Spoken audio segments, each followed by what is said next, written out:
Spots of time was a concept written about by William Wordsworth. The idea is that we can take a large expanse of experience and condense it into a distinct, memorable moment. I grew up in the Lake District. As a family, all of our hobbies and interests lay in the outdoors, so we'd only really ever found ourselves outside at every opportunity. Having climbed a lot of the projects I knew about in the lakes over previous years, I'd almost written it off as a place that could hold these ambitious projects I'd been looking for. So I started looking further afield, and that took me to places like Ticino in Switzerland or to Finland.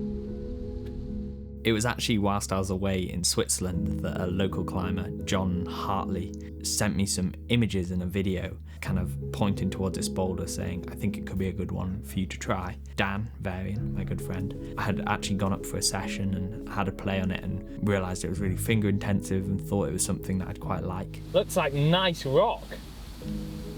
It's quite compact. That feels good, but these do not. There are definitely holds down here you could pull on with. That's perfect. First day back in the lakes after a big trip. 15 minutes from my house. Well hard crimpy project.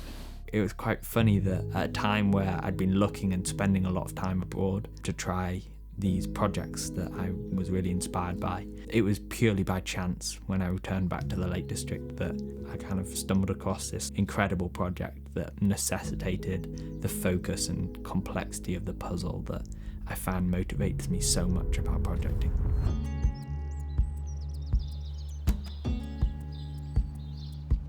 The climb itself is partway up Helvellyn.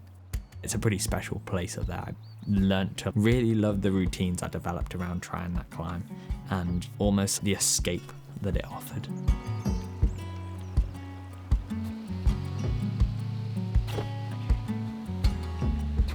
It's quite an interesting boulder in that there's a lot of unhelpful features that you can't really use in any way. There seems to be a basic way which doesn't really work or didn't really work for me. So it was a lot of experimenting with my method, and I think that climb, more so than other climbs I've projected, it always felt like I was learning little things on it. If I'm just standing here and put my hand on it, it's not really a hole, just because it doesn't really have any in-cut. I think it's only because I get it with some compression that it feels like a hole, because you can't really pull on it.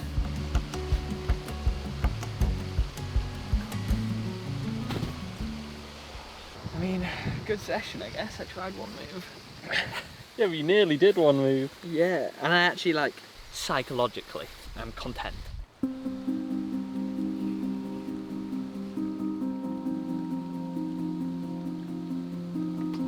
Oh. Whilst trying it, I developed the routine of using that session as just a first session in the day. I would usually finish my session because of just the intensity of the holds, but I'd feel like generally I wouldn't have been doing so much climbing, so I'd often have quite a lot left in the tank. So I'd go and explore other areas or other projects. Last summer there was also a climb which I tried the previous year in 2022, but never quite understood all the moves. And that was almost my afternoon project for a little while. Throughout that summer, I pieced together that climb relatively quickly. It was moves which the previous year I hadn't been able to do, and I tried a similar method. So it was nice to see that physical progression.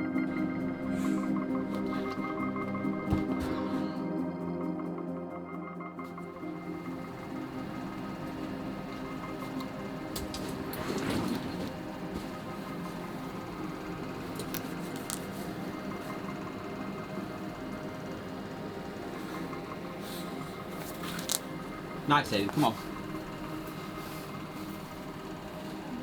Come on, mate.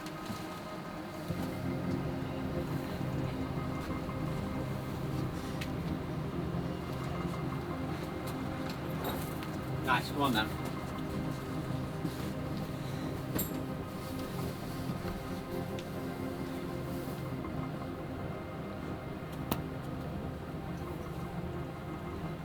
sir.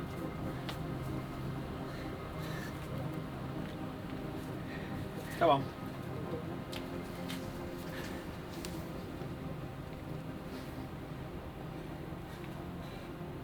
Come on, mate. Yes, come on.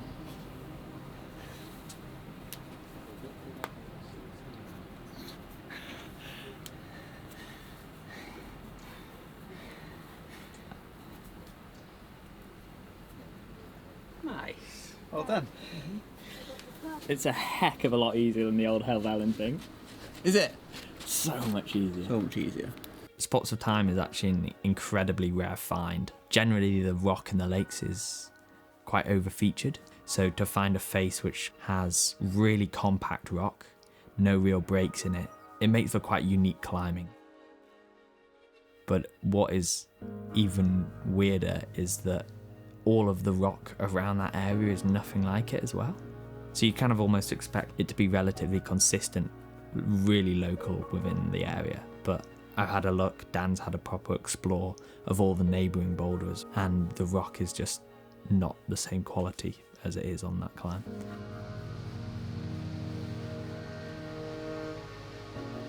I think as a climb, it really opened my eyes to the benefits of having a local project. And I think I really saw this in that I almost liked the existence of having an ambitious project near my home more so than I did the idea of having done the climb. At times when I've been projecting abroad, I've definitely felt pressures, not necessarily externally, but often from myself, knowing that there's like a time pressure to my trip, and I've had like a real objective. And so it was really nice in this case to really feel no pressure.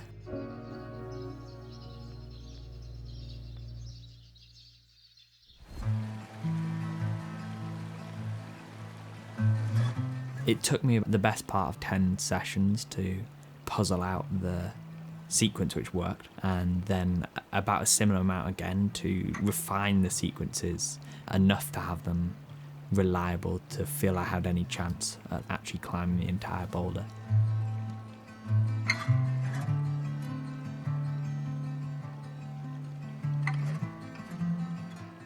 So my first sequence was quite reliant on right heel hooks. I ended up doing 3 throughout the climb, and they're all on like quite thin edges. I think I settled on that sequence because initially all of the moves were quite unreliable, so I was kind of make each of the moves almost as efficient as I possibly could. And this kind of concluded in around September time, where I started giving some pretty good attempts, and I had one session where I actually got through the 3rd move, which I found really unreliable from the start.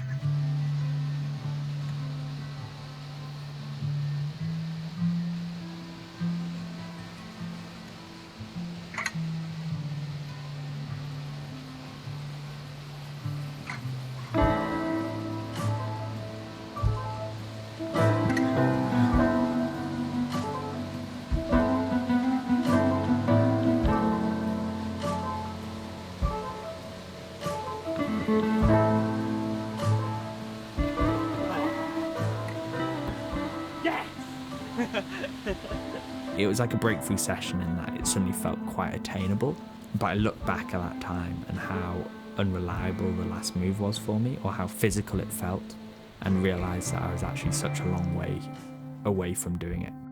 Following that little era, I actually went on some European travels. I took a trip to Finland, went to Switzerland. I think it was actually really helpful to step back, climb on other things, and then delve into a bit of like a training season when I returned from that trip. And it was when I returned to the boulder towards the end of January that I felt like I had a lot more tools in the toolbox, and so it was quite interesting to return to the climb and see what options I had that I couldn't have tried before.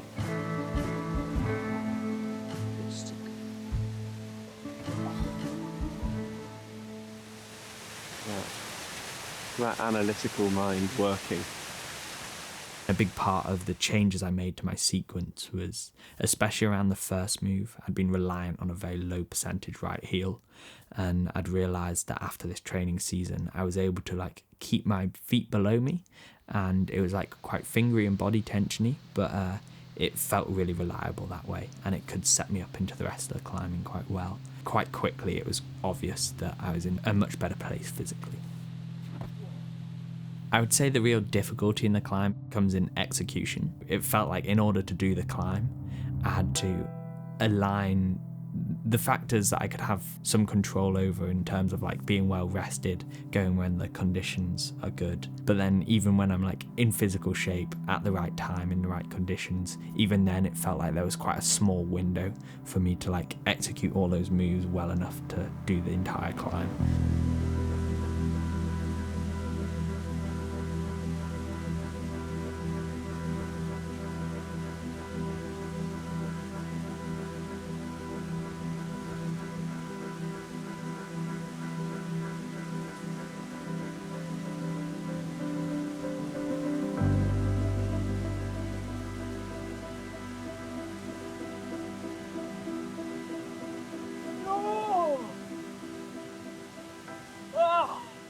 I can really distinctly remember one session I had on the Boulder where I experienced some frustration, and it really was almost at the turning point where I was like, oh, this is really possible for me now. And I think maybe I went back just like a couple of days later after like quite a long session where I was quite tired and I wasn't really recovered, and I remember feeling a little frustrated because I felt like acute muscle fatigue.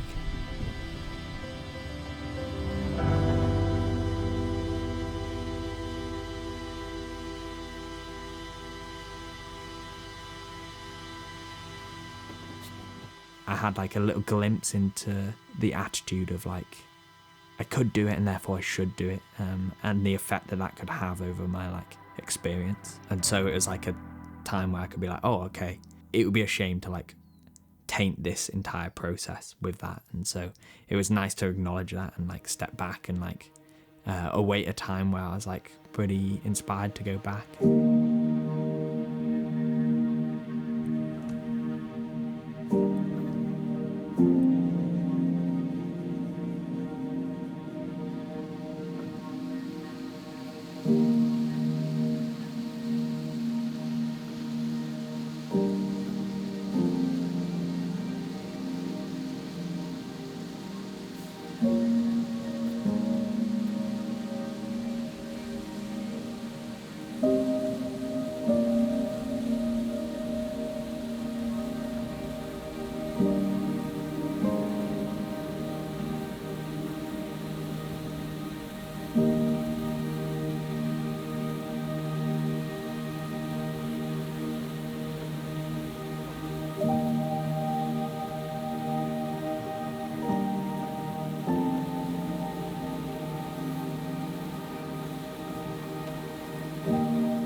Everything went really well. And there's an immense satisfaction to executing something so close to your limit and like finding the state of flow that facilitates that as well. I've put a lot of work into curating the conditions to find this flow, and feel like that was an example where I managed that really well. I can't believe it. I'm almost sad. As a climb, it's definitely one of the most memorable climbs I've done, and definitely one of the ones I'm most proud of. But whereas on other climbs, perhaps the ascent itself feels like a big proportion of that memory, this climb feels very contrast to that. The moment and the day in which I climbed it feels like quite a small proportion of the entire process. And when I think about that climb, I think about it in the entirety of the experiences which I had up there.